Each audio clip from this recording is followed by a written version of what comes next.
নমস্কার, আমি পাপিয়া। তোমরা দেখছো পাপিয়ার গল্প কথা। প্রতিদিনের জীবনের খুঁটিনাটি গল্প, হাসি, আনন্দ আর একটু ভালো লাগা নেই। চলো আজকের গল্পটা শুরু করা যাক। এখন বাজে সকাল 8টা আর মেঘলা মেঘলা ওয়েদার। এখন রোজের কি বলো তো, মেঘলা হচ্ছে, একটু পরে আবার রোদ বেরিয়ে যাচ্ছে। আর বৃষ্টির তো কোনো নামই নেই। শুনছি নাকি এবছর বৃষ্টি অনেক কম আছে, মানে 60% বৃষ্টি হবে। আর বৃষ্টি এত কম হওয়া মানে বলছে 90% যদি বৃষ্টি হয় তাও নাকি আমাদের জলের সমস্যা অনেক হয়। তো সেই তুলনায় যদি 60% বৃষ্টি হয় আমাদের জলের অবস্থা কি হবে বুঝতে পারছো তো। প্রচুর নাকি খরা একটা ব্যাপার চলে আসবে, চারিদিকে খাঁ যেই ব্যাপারটা হয় জল না থাকলে। আজকে হচ্ছে মেয়ের স্কুল ছুটি, আর তোমাদের দাদাভাইয়া তো বাড়ি থেকেই কাজ করছে, সেই জন্য সকালে এত তাড়াহুড়ো নেই। একবার বাজারে যাব, এখন রেডিও হয়ে নিয়েছি, এখন যাবো একবার মন্দিরে, তারপরে বাজার থেকেও কিছু জিনিস নেওয়ার আছে, চলো ওগুলো নিয়ে আসি। বাজারে এসেছি আর বাজারও নিয়ে নিয়েছি। পেঁয়াজও শেষ হয়ে গেছিলো, এটাও নিয়ে নিয়েছি। আর বাজার তো নিয়ে চলে এসেছি, আর মেয়ে দেখছি এখনও ঘুমোচ্ছে। আজকে তো মেয়ের স্কুল ছুটি, তাই ডাকিও নি। চলো তাড়াতাড়ি করে এখন সকালের জলখাবারটা করে নিই, 9টা বেজেই গেছে, অনেকটা দেরিও হয়ে গেছে। এক ব্যাগ বাজার এনেছি, বাজার পরে গোছাবো, ময়দাটা এখন দরকার, তো ওটাই এখন নিয়ে নিই। আর কালকে মেয়ে বলেছে লুচি খাবো, তো কলাই অনেক কমই ছিল ঘুগনির জন্য, তো ওটুকুনেই ভেজে দিয়েছি, একটু বেশি করে আলু দিয়ে দেবো। তো যাই হোক, একটু আলু দিয়ে ম্যানেজ করে নেব।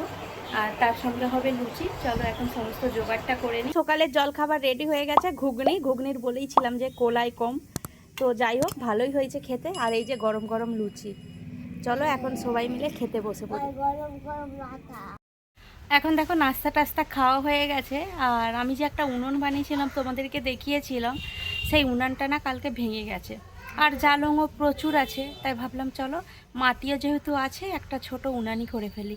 মেয়ের আজকে যেহেতু স্কুল নেই, আর ওকে আনতে যাওয়া দিতে যাওয়া ঝামেলাও নেই, রান্নাও একটু পরে করলে হবে, সেই জন্য এখন বসেছি উনুন করতে। আর এই থালাটার মধ্যেই তো উনুন ছিল, আর এই যে উনুনের শিকগুলোকে বের করে নিয়েছি। আর এই যে হচ্ছে মাটি ভিজিয়ে রেখেছি, তার সঙ্গে দেব সিমেন্ট আর একটু বালি। কেন, এখানের মাটির তো চিট নেই, তো চিটটা করার জন্যই আর কি সিমেন্ট দেব। আগের বেলাও ওই করেছিলাম। চলো তাহলে এখন তৈরি করে নিই। এই দেখো একটু বালি আর একটু সিমেন্ট দিয়ে প্রথমে মাটিটাকে ভালো করে যেমন চকুটে নিচ্ছি। এবার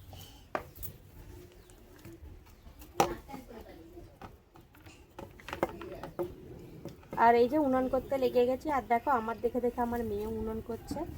বাচ্চারা কি বলো তো, যেটা দেখবে ওটাই তো শিখবে।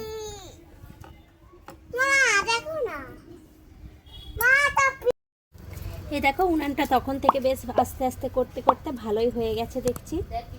আগেরটার মতনই করার চেষ্টা করছি, জানি না কত দূর কি হবে। আর এইসব জিনিস কি বলতো, একটু ধৈর্য ধরে করলেই ভালো হয়। আগেরটা খুব তাড়াহুড়োতে করেছিলাম, কেন কি তখন অনেক বেশি গ্যাসের সমস্যা হচ্ছিল, তাই ভাবছিলাম যদি গ্যাস না পাওয়া যায় তো উনুনেই রান্না করব, ওই ভেবে খুব তাড়াহুড়ো করে করেছিলাম। উনানটা দেখো মোটামুটি কমপ্লিট হয়ে গেছে। আর উনান করে হাতগুলো দেখো একদম কেমন হয়ে গেছে, অনেকক্ষণ থেকে জল আর সিমেন্ট ঘাঁটছি তো সেই কারণে। চলো অনেকটা দেরিও হয়ে গেছে, উনানটা মোটামুটি হয়ে গেছে, এখন গিয়ে রান্নাটা সেরে নিই। এখন দেখো বিকেল হয়ে গেছে, একটু বাইরে এলাম আর উনানটা দেখতে এলাম কেমন হয়েছে। উনান তো করে রেখে চলে গেছিলাম, আর দুপুরে রান্না বান্না করলাম, আর এসে আর দেখা হয়নি। তো ঘুম থেকে উঠে এসে দেখি কেমন হয়েছে উনানটা। আর এই যে উনানটা শুকিয়ে গেছে, সব তো এরম ফেলে রেখেই চলে গেছিলাম। হাঁড়িটা এনেছি একটু দেখাবো বলে বসিয়ে আর কি কেমন হয়েছে। আগের বারে না একটু হেলে গেছিলো, তো এবারে দেখছি প্রপার ঠিকই আছে। এখন উনানারে গোছ করে দিয়ে চলে এসেছি, বিকেলও হয়ে গেছে, বিকেলের মোটামুটি কাজও সারা হয়ে গেছে, আর একটু আধটু কাজ বাকি আছে, তারপরে আবার সন্ধ্যাও দিতে হবে। এসেছি জাম খেতে, আর আমাদের এখানে দেখো এত বড় বড় জাম পাওয়া যায়, আর এগুলোকে নুন মাখিয়ে রোদে দেওয়া ছিল। চলো এখন এটাই খাই। ফ্রেশ হয়ে চলে এসেছি রান্নাঘরে। আর আজকে বানাবো সন্ধ্যার জলখাবারে ফুচকা। ফুচকা অনেক দিন থেকেই খেতে মন চাইছে, কিন্তু বাইরে সেভাবে ফুচকা খাওয়া হয় না। কি বলতো, আমাদের বাঙালি স্টাইল ফুচকা তো আর এখানে পাওয়া যায় না, যদিও পাওয়া যায় আর মোটামুটি ভালোই লাগে, কিন্তু ভালো লাগলেও দাম কত জানো, 6টা ফুচকার দাম 40 টাকা। আর যদি আমাদের মতন বাঙালি স্টাইলে পাওয়া যেত তাহলে ঠিক আছে, বেশি পয়সা দিয়েও খাওয়া যেত, কিন্তু বেশি পয়সাও লাগবে, আবার মনের মতোও হবে না। তার থেকে ভালো ঘরে বানিয়ে খাওয়াই। তো সেই জন্য ওই প্যাকেট ফুচকা তোমাদের দাদাভাই ব্লিঙ্কিট থেকে মাগিয়ে দিয়েছে। এই যে 3টে প্যাকেট ফুচকা তোমাদের দাদাভাই মাগিয়ে দিয়েছে, এখনও বাড়িতে একটা প্যাকেট আছে। আর ফুচকার জলের জন্য মশলা, আর এই যে আমি ভিডিও বানাবো বলে এই যে দুটো লেজ আর কুরকুরে। দেখো ফুচকাগুলোকে ঢেলে নিয়েছি আর তেলও গরম হতে দিয়েছি। এদিকে ফুচকার জন্য কিন্তু আলুও সেদ্ধ হয়ে গেছে।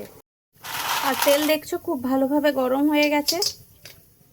আর এই ফুচকা ভাজার জন্য কিন্তু তেল খুব ভালোভাবে গরম হওয়া চাই, মানে তেল একদম ধোঁয়া উঠে যাবে সেই রকম গরম হওয়া চাই, তবে কিন্তু ফুচকা ভালো ফুলে।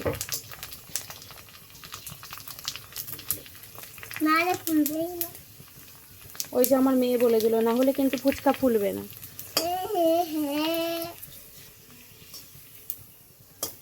এই যে আমি ফুচকা তুলছি আর আমার মেয়ে ফুচকা দিচ্ছে। মানু দিয়ে দাও। আমি ফুচকা ধরেই বসে আছি। আচ্ছা ধরেই বসে আছো, দিয়ে দাও, বেশি করে দাও।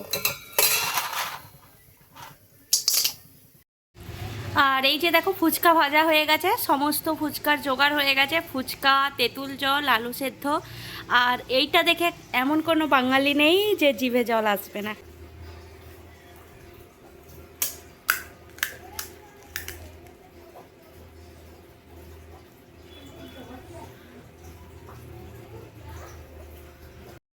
ফুচকা তো খাওয়া হলো, আর ফুচকাটা এত সুন্দর লাগছিল যে কি বলবো, আমার মেয়ের তো অনেক বেশি পছন্দ হয়েছে। তো বলেছে মা আবার কিন্তু কালকেও করতে হবে। তো কালকে আর করবো না, দুদিন পরে আবারও করব। চলো আজকের গল্পটা তাহলে এখানেই শেষ করছি, মেয়েকে এখন পড়াতেও হবে। তোমাদের আজকের গল্পটা কেমন লাগলো অবশ্যই কমেন্ট করে জানিও। গল্পটা ভালো লাগলে লাইক করো, শেয়ার করো, সাবস্ক্রাইব করতে ভুলো না। সবাই ভালো থাকবে, সুস্থ থাকবে, দেখা হবে নতুন আরও একটি গল্প নিয়ে। ধন্যবাদ।